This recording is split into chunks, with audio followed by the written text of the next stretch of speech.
Meaning of prayer ان اسلام بڑا عظیم ہے. اس نے جو نقشہ کھینچا ہے کہ یہ پریئر کیا ہے. انائے صغیر یہ ایگو میرا، میری انا، میری خودی، انائے صغیر.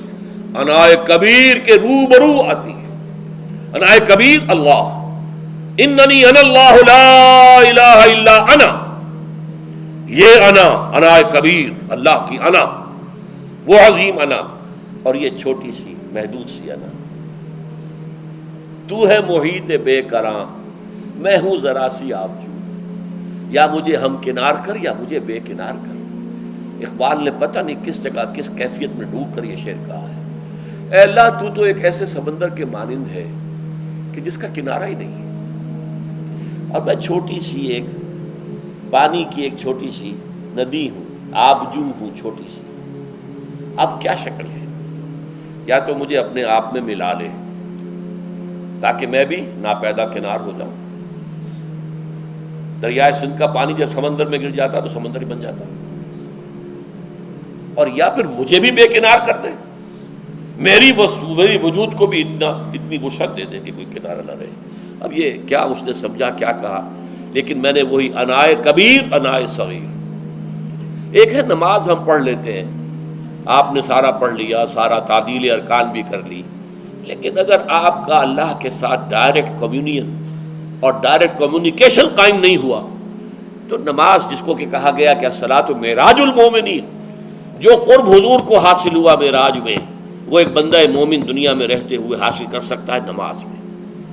اگر اس کی روح جو ہے واقعتاً ہم کا نام ہو رہی ہو، الحمدللہ رب العالمین الرحمن الرحیم مالک یوم الدین اہدنا الصراط المستقیم ایاک نعبد و اگر ہم واقعتاً ایسے کہہ رہے ہوں کہ ہمیں احساس ہو کہ ہم اللہ کے حضور میں حاضر ہیں اور عرض کر رہے ہیں، سجدہ کریں تو حدیث میں آتا ہے کہ ایسے محسوس ہو کہ گویا کہ میں نے اپنا سر اللہ کے قدموں میں رکھ دیا ہے. یہ ہے نماز.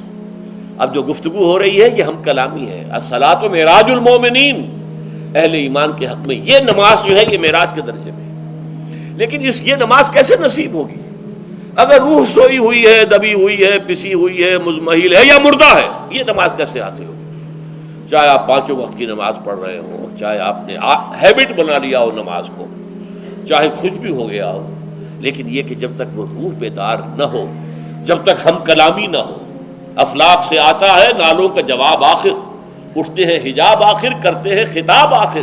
جب تک یہ نہ ہو، جیسے کہ میں ایک حدیث قدسی انشاءاللہ آج سناؤں گا سورہ فاتحہ کے ضمن میں، کہ اللہ تعالیٰ کے سامنے جب کھڑا ہو کر انسان جب کہتا ہے انی وجہت وجہی للذی فطر السماوات والارض حنیفا، دائیں بائیں سے بالکل اپنا تعلق کاٹ کر میں نے اپنا رخ کر لیا ہے اس اللہ کی طرف جس نے آسمانوں اور زمین کو پیدا کیا.